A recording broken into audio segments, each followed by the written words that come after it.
इतना बड़ा महाकाव्य, रामायण से दुगना महाकाव्य एक कलम से लिखा गया पूरा। लेखक बन कृतकृत्य में, किंतु रचयिता नाय। राधा तत्व और कृष्ण तत्व एक ही है, दोनों में कोई भेद नहीं है। कृष्णावतार में दोनों ये बताने आए कि प्रेम कैसे करना है। प्रिया जी को देख करके उन्होंने कहा और राधे, ऐसा कह के उन्होंने उनको बिठा लिया और वहाँ दोनों का मिलन हुआ, बातचीत हुई और फिर वहीं पर ब्रह्मा जी ने फिर उन दोनों का विवाह कराया। ये गुप्त लीला है, क्योंकि ये लीला में नहीं था। एक ही बार हुआ महाराष्ट्र वृंदावन में, वो भी रमण रीति में। जहाँ आप बैठे हैं ये सब एरिया रमण रीति है। नमस्कार, वेब दुनिया पॉडकास्ट पर मैं हूं गरिमा मुद्गल और आज हम हैं ब्रजभूमि वृंदावन में। आज इस विशेष पॉडकास्ट में हमारे साथ हैं ब्रज रस रसिक श्री लीला रसिक जी महाराज। आप कथावाचक हैं, भागवत कथा का पाठ करते हैं और लगभग 50 वर्षों से भागवत कथा का ज्ञान इस संसार को दे रहे हैं।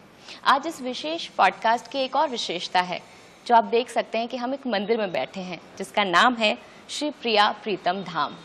साथ ही इस पॉडकास्ट में हम एक विशेष पुस्तक के बारे में चर्चा करेंगे जिसका नाम है श्री कृष्णचरितमानस। हम जानेंगे कि ये कृष्णचरितमानस किस लिए लिखी गई है और किस तरह से ये मानव जीवन में उपयोगी है। महाराज जी, आपका बहुत बहुत स्वागत है। सबसे पहले मैं जानना चाहूँगी कि जिस श्री कृष्णचरितमानस का अभी अभी मैंने उल्लेख किया, वो किसने लिखी है और किसकी प्रेरणा से लिखी गई है? ये ग्रंथ जो है श्री बांके बिहारी जी की प्रेरणा से लिखा गया संवत 2021 में। हमारे गुरुदेव भगवान ब्रजरस रसिकाचार्य अनंत श्री विभूषित जगत गुरु प्रियदर्शी जी महाराज की रचना है। इस ग्रंथ को लिखने की जो प्रेरणा है वो उन्हें कैसे मिली और उसकी प्रक्रिया क्या थी, कुछ इस बारे में बताइए। महाराज श्री कहते थे कि जब हम पढ़ते थे तो उस समय अनेक तरह के ग्रंथ पढ़ते, कृष्ण काव्य पढ़ते, रामायण पढ़ते। तो जैसे रामायण कृष्ण राम का चरित्र है पूरा, एक जगह मिल जाता, रामायण उठा करके पढ़ लो, ऐसा कोई कृष्ण के बारे में नहीं था। तो उनको बड़ी व्याकुलता होती थी कि कृष्ण भक्तों के लिए कोई ग्रंथ होना चाहिए। तो बार बार वृंदावन आते, वो बिहारी जी से प्रार्थना करते कि रामचरितमानस की तरह कोई ग्रंथ होना चाहिए जिसमें आपकी सारी लीलाएं एक जगह मिल जाएं। तो संवत 2021 को जब वो जन्माष्टमी के दिन प्रार्थना कर रहे थे तो बिहारी जी ने उनसे कहा कि तुम जैसा चाहते हो वैसा लिख लो। महाराज जी एकदम गदगद हो गए, बोले भगवान मैं कैसे लिखूं?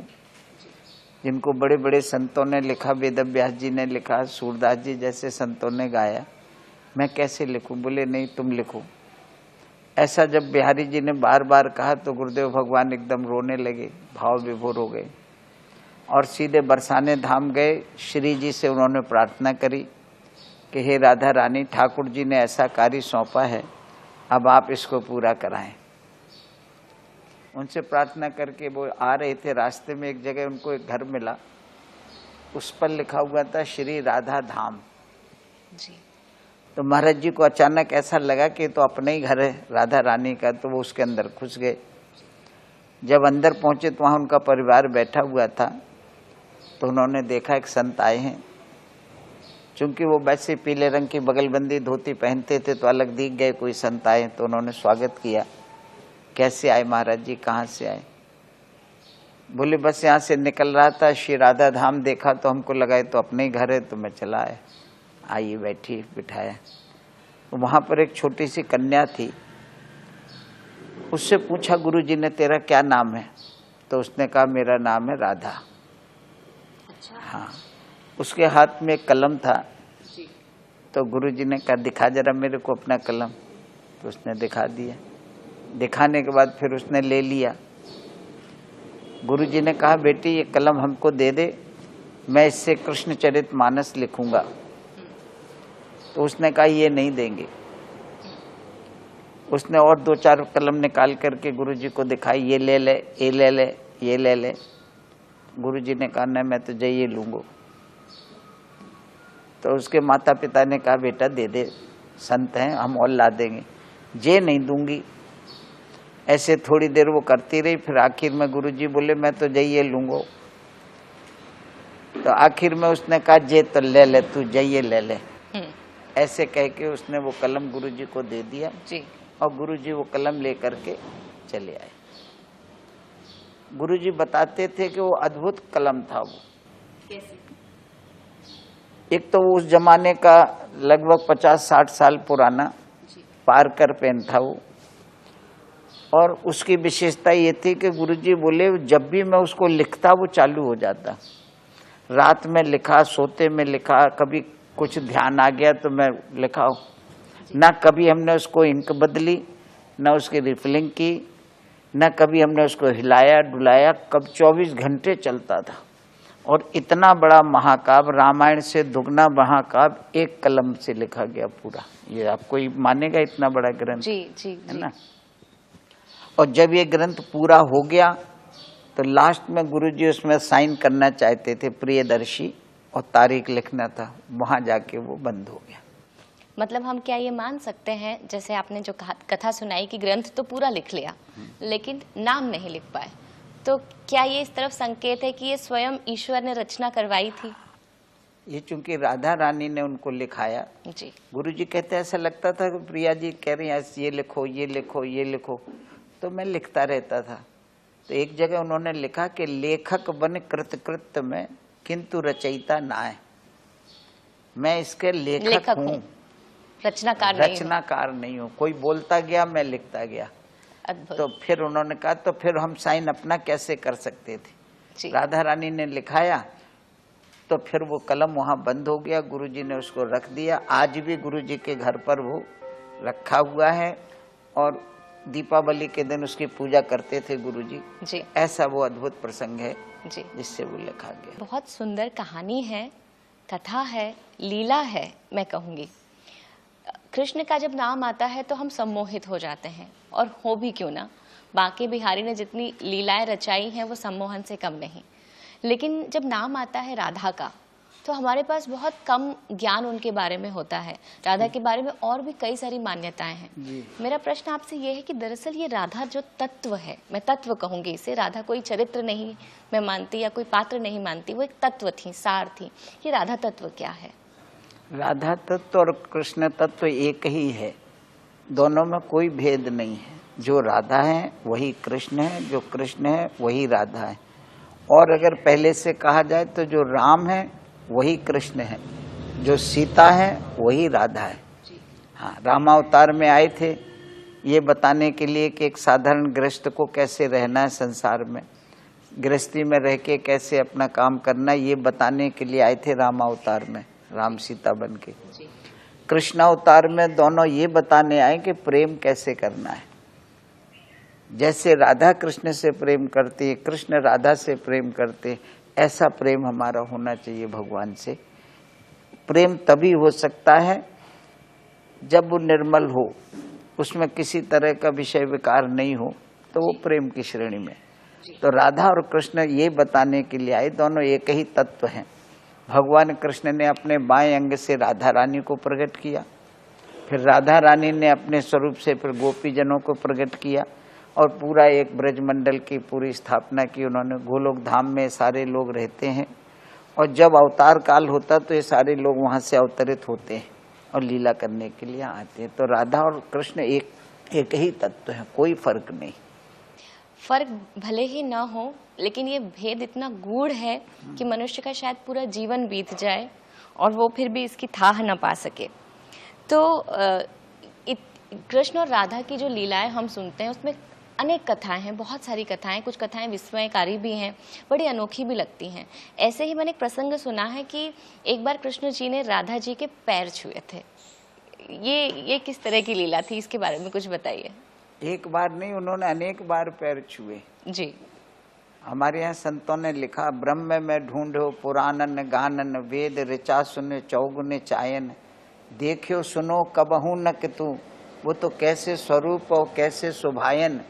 और ढूंढत ढूंढत हार गयो, रस खान बतायो न लोग लुगायन, बैठ्यो दुरायो वो कुंज कुटीर में, बैठ्यो पलोटत राधिका पायन।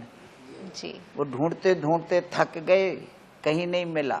जी तब किसी ने कहा वृंदावन चले जाओ, और सेवा कुंज जो है, जी हाँ सेवा कुंज में जाकर के देखा तो वहां पर एक कुंज में ठाकुर जी फूलों की सेज बनाए हैं, प्रिया जी उसमें पौड़ी हुई हैं और प्यारे उनके चरण पलट रहे, दबा रहे। वाह इसी भाव को जयदेव महाप्रभु जी प्रकट करना चाहते थे अपने गीत गोविंद में, जी लेकिन वो लिख नहीं पा रहे थे।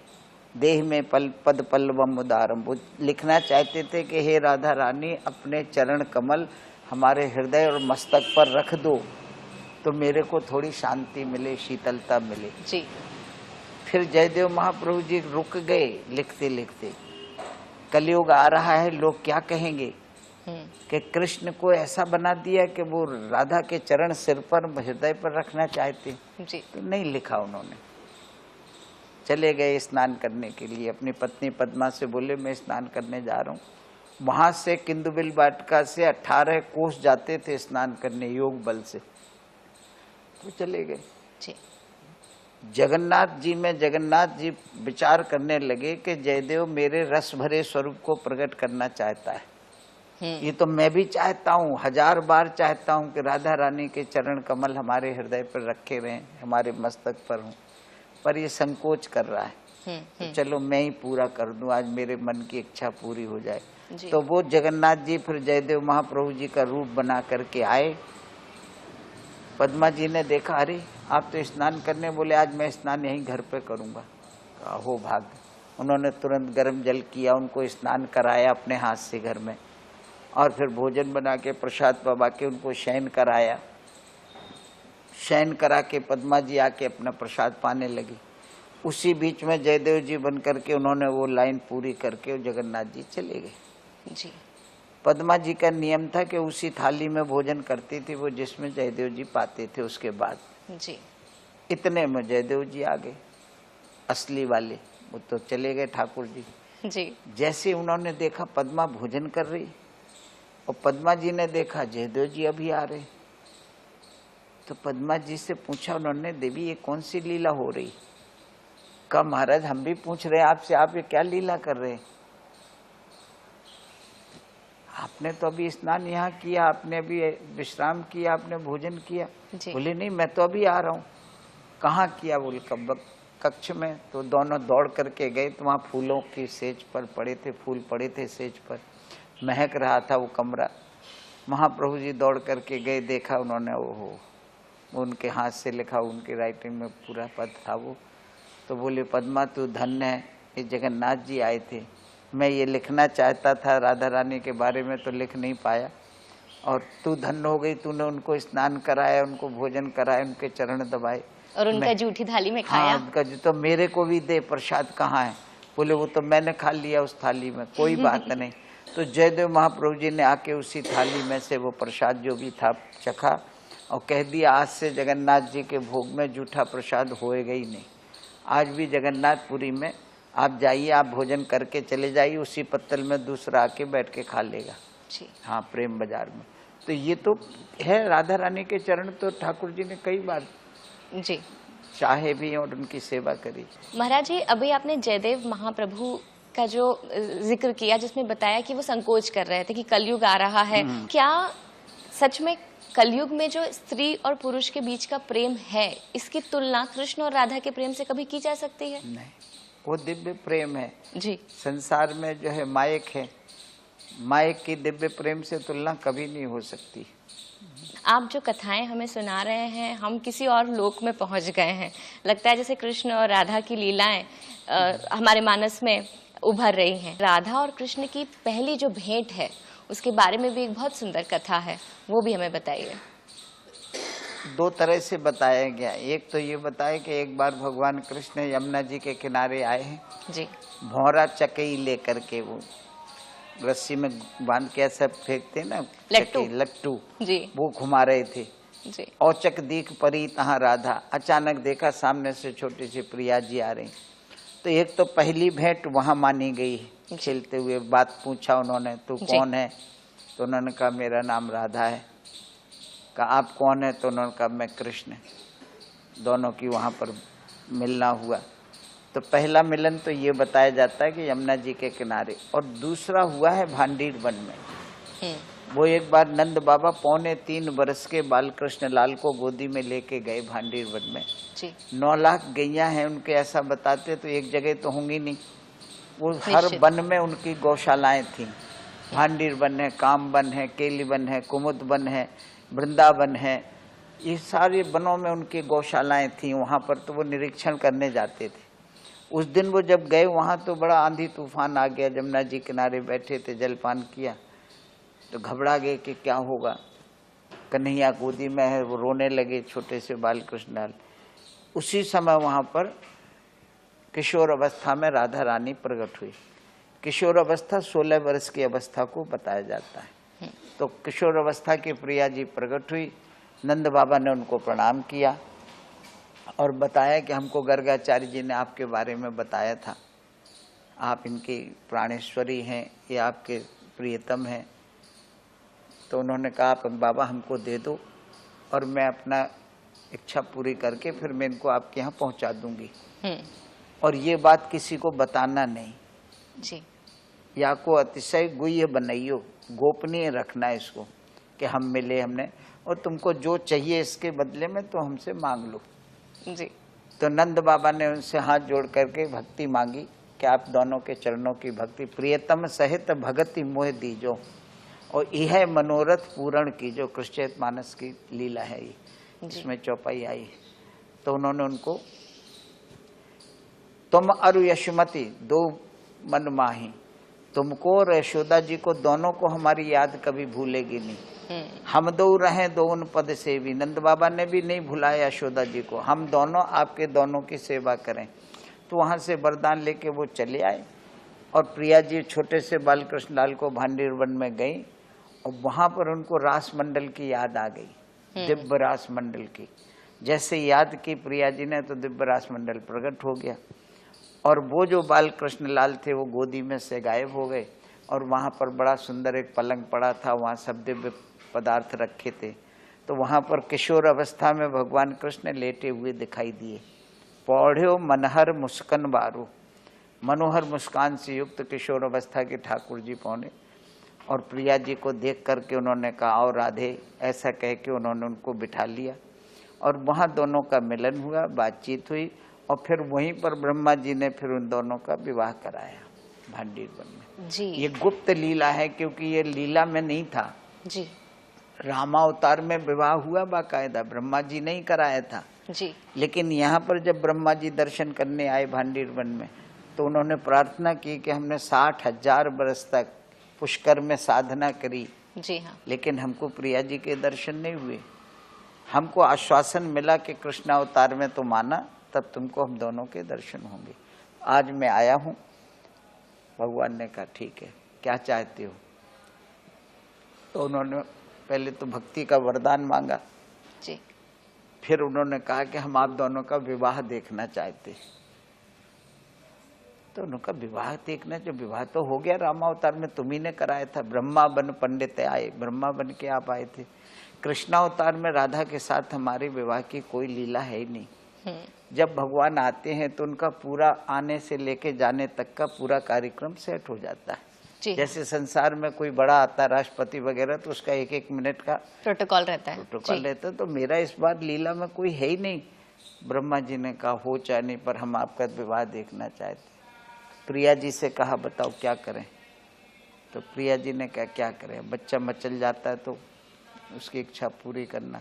तो ठाकुर जी ने कहा एक शर्त पर तुम हमारा विवाह देख सकते हो कि इस बात को किसी को बताना नहीं, तुम्हारे लिए करे देते जी। तब फिर उन्होंने वहाँ वैवाहिक कौतुक करवायो। ब्रह्मा जी ने विवाह का पूरा कौतुक कराया। राधा को बाएं अंग में बिठाया, राधा कर उन हाथन दीनो, और वहाँ वैवाहिक मंत्र उन्होंने करके उनका विवाह भांडीर वन में कराया। तो ये प्राइवेट पहला मिलन ये 3.25 वर्ष की अवस्था में हुआ। और पहला मिलन वो बताया, ये चूंकि गुप्त है जी इसको। फिर इसी को वेद व्यास जी को पता चला, तो उन्होंने फिर ब्रह्म वैवर्त पुराण में लिखा राधा कृष्ण विवाह। फिर यही बात गर्गाचार्य जी उस समय थे, गर्गाचार्य जी को जब पता चला तो उन्होंने गर्ग संहिता में लिखा, ये प्रमाण है राधा कृष्ण विवाह के, प्रथम मिलन ऐसे हुआ। जी, तो इस पूरी चर्चा में हमें इस सवाल का जवाब बिन पूछे ही मिल गया कि क्या कभी राधा कृष्ण का विवाह हुआ था? तो हाँ, निश्चित रूप से विवाह हुआ था और बहुत ही गूढ़ विवाह हुआ था। विवाह हुआ था। जी, अभी आपने एक दिव्य महारास का जो जिक्र किया था, तो ये दिव्य महारास क्या सिर्फ एक नृत्य है या इसका भी कोई रहस्य है? रास मंडल की याद आई प्रिया जी को, ये कहा हमने। जी जी। एक होता है रस, एक होता है रास जी। एक होता है महारास। रास कहलाती है ढेर को, किसी चीज का इकट्ठा करके रखना, ये रास है। जैसे गेहूं है, बहुत सा गेहूं है तो उसको कहते गेहूं की रास। रास, जी। और बहुत सारा हो तो उसको कहेंगे महारास। जी। प्रिया प्रीतम की लीलाओं में जो महारास का वर्णन है, वहाँ किसी शरीर का मिलन नहीं है, गोपी कृष्ण का मिलन। पहले तो ये समझ लें कि सांसारिक कहीं कोई बात है ही नहीं। आत्मा और परमात्मा का मिलन ही महारास है। दिव्य आत्मा जो जन्म जन्म से जिन्होंने साधना करी थी, उन सबका मिलन हुआ है यहाँ पर कृष्णावतार में। रामावतार में जब भगवान दंडकारण्य में घूम रहे थे, लाखों ऋषि मुनि भगवान की याद कर रहे थे, जब वो वहाँ पहुँचे तो उन्होंने दर्शन किए भगवान से, पूछा आप क्या चाहते हैं? तो उन्होंने कहा भगवान हम आपसे माधुरी रस चाहते हैं, मधुर रस। मधुर रस। तो उन्होंने कहा मधुर रस का वितरण तो हम कृष्णावतार में करेंगे, तुम सब गोपी बन करके आना और वहाँ हम बहुत बड़ा महारास करेंगे, तब तुम उसमें प्रवेश करना, तब तुमको वो रस मिलेगा। जनकपुर में जब गए भगवान राम, विवाह हुआ वहाँ, तो सीता जी के साथ में जितनी उनकी सखियां सहेलियां, भगवान तो हैं ही ऐसे, कोई भी संसार में तीनों लोकों में ऐसा नहीं जो उनको देख के मोहित ना हो जाए। वो देखा वो मोहित हो जाती थी। हाय ऐसे हमको भी पति मिले, स्वाभाविक है, हर एक को अच्छी चीज चाहिए। भगवान ने कहा तथास्तु, तुम सब कृष्णावतार में आना। जब भगवान राम का लीला आती है कि सीता जी वनवास चली गई, बाद में लव कुश कांड में चली गई थी ना, राज्याभिषेक धोबी के कहने पर वन भेज दिया, तो वन भेज दिया। तो उसके बाद जब उन्होंने हजारों यज्ञ किए, 13,000 वर्ष तक राज्य किया भगवान राम ने, तो अश्वमेध यज्ञ जब पहला करने लगे तो ये बाधा आ गई, पत्नी कहाँ है? पत्नी के बिना नहीं होगा, विवाहित पुरुष। तो बहुत से लोग अपनी अपनी कुंवारी कन्याओं को लेके अवध के चारों तरफ इकट्ठे हो गए कि मेरी बेटी का हो जाए, मेरी हो सकती, राजा है कर सकते हैं। हाँ। जब राम जी को पता चला तो उसने किसने कहा हम तो नहीं करेंगे, हमारा एक पत्नी व्रत है। किसी ने समझाया, पिताजी ने 3 करे थे, कर सकते हो जी। पिताजी सामर्थ्यवान थे, वो कर सकते, मैं नहीं, तो कैंसिल हो गया जी। फिर अब यज्ञ कैसे हो? तो गुरु जी के पास गए, पूछा गुरुदेव कोई समाधान? बोले सोने की सीता बना लो, मैं प्राण प्रतिष्ठा करूंगा, यज्ञ हो जाएगा। तो हजारों सोने की सीताएं बनाई जाती हर यज्ञ में, और वो सब उनके महल में रख दी जाती। कहते हैं एक दिन वो सब में प्राण आ गए और राम जी के चारों तरफ कक्ष भर गया, हजारों सोने की सीताएं प्राणवती हो गई। कौन है आप देवी? राम घबरा गए, इतनी सीताएं? कहा हम आपकी पत्नियां हैं भगवान, आपने हमारे साथ यज्ञ किया, गुरुदेव ने प्राण प्रतिष्ठा करी, क्या चाहती हो? बोले वही चाहते हैं जो सीता जी को सुख मिलता था, जो आनंद मिलता था, वही हम भी चाहते हैं, आपको पति रूप में वर्ण करना चाहते।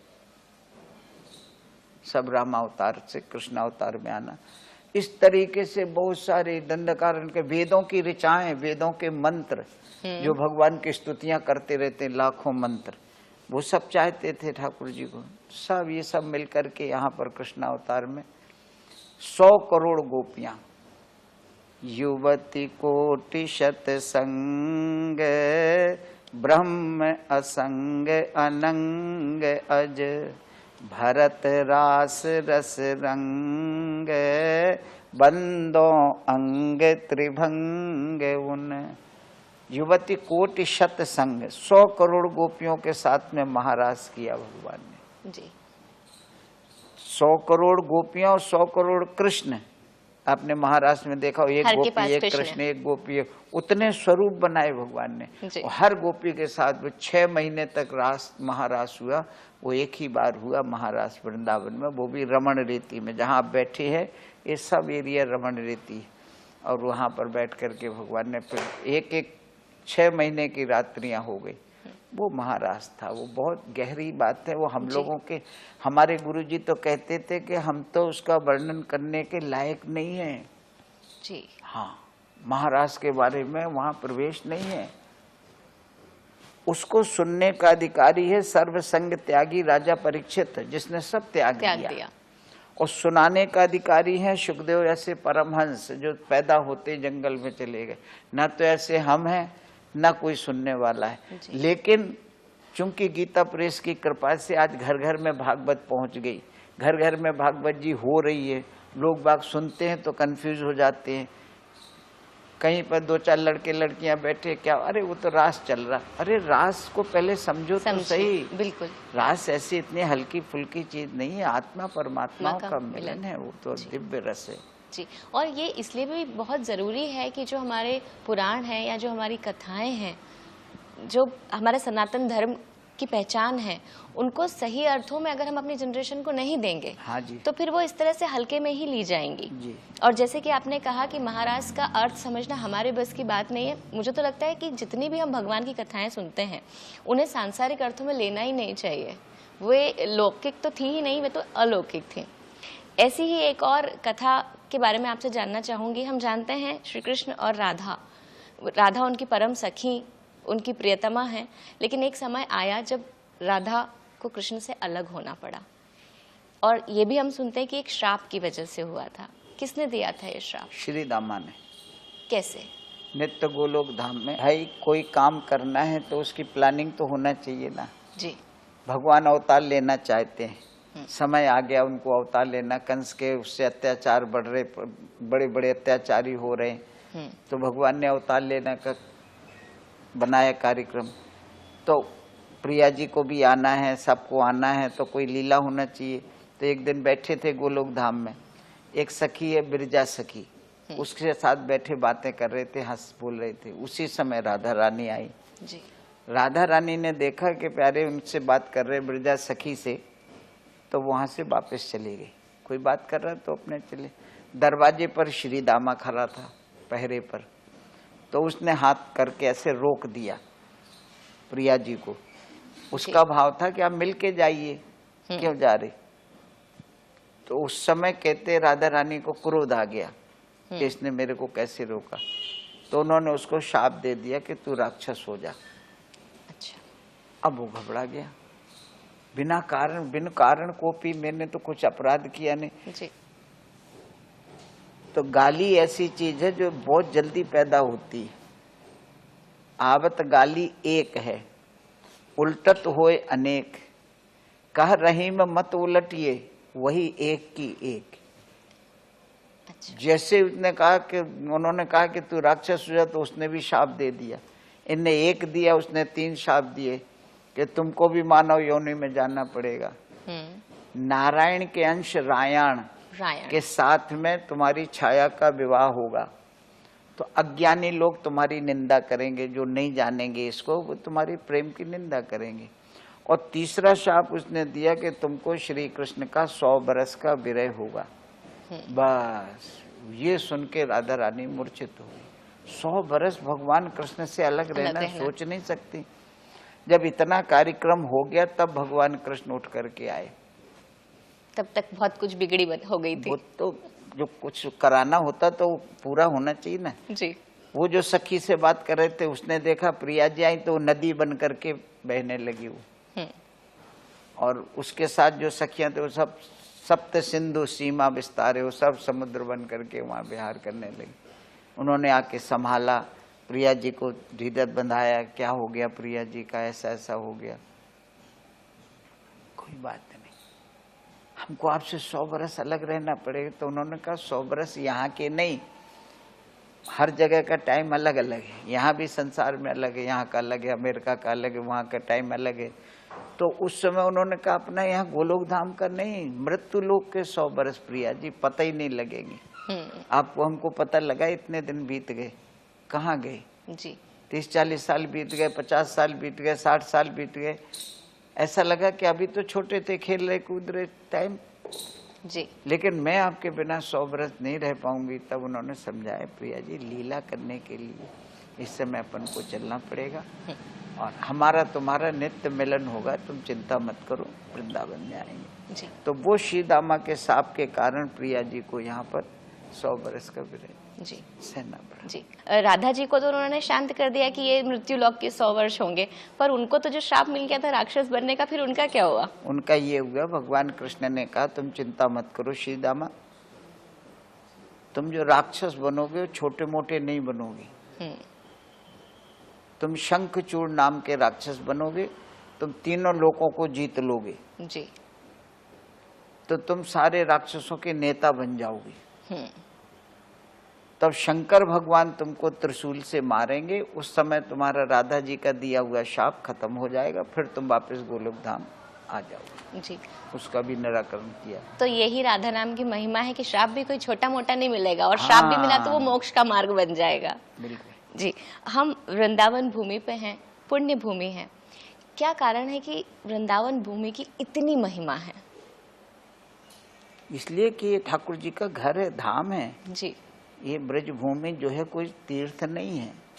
हाँ, ये भगवान का निज धाम है, अपना घर है भगवान का। 2 ही स्थान है, एक ही है श्री अवध। ये कोई तीर्थ नहीं बताया, इनको कहा गया भगवान का धाम है।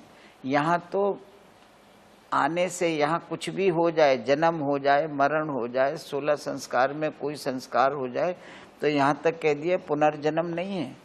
वृंदावन दुर्लभ जन्म और दुर्लभ प्रेम तरंग, ना जानो कब होएगो बहुर तिहारो संग।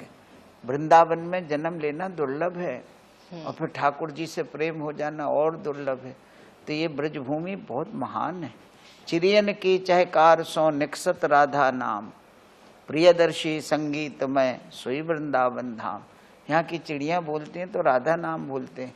लतन पतन द्रुम डार जहाँ राधे राधे गाएं, और बिनु प्रयास सुमिरन बने श्रवण नाम रस पाए।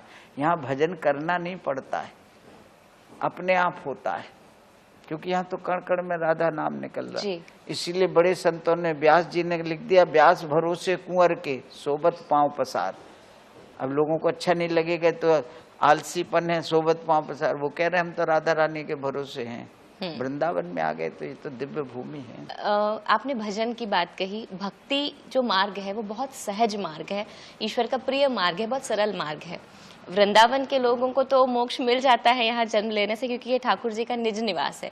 लेकिन जो बाकी संसार है, जो इस संसार में रहते हुए भजन करना चाहता है, वो कैसे इसको संभव कर सकता है? क्योंकि भजन करना निर्मल मन से संभव होता है, और संसार में जब हम रहते हैं तो हमारे साथ में बहुत सारी विषय हैं, काम है, वो साथ चलते हैं। तो भजन कैसे इन सब विकारों से हमें ऊंचा उठाता है? सब काम करते हुए ठाकुर जी का नाम लेते रहो, भजन हो गया।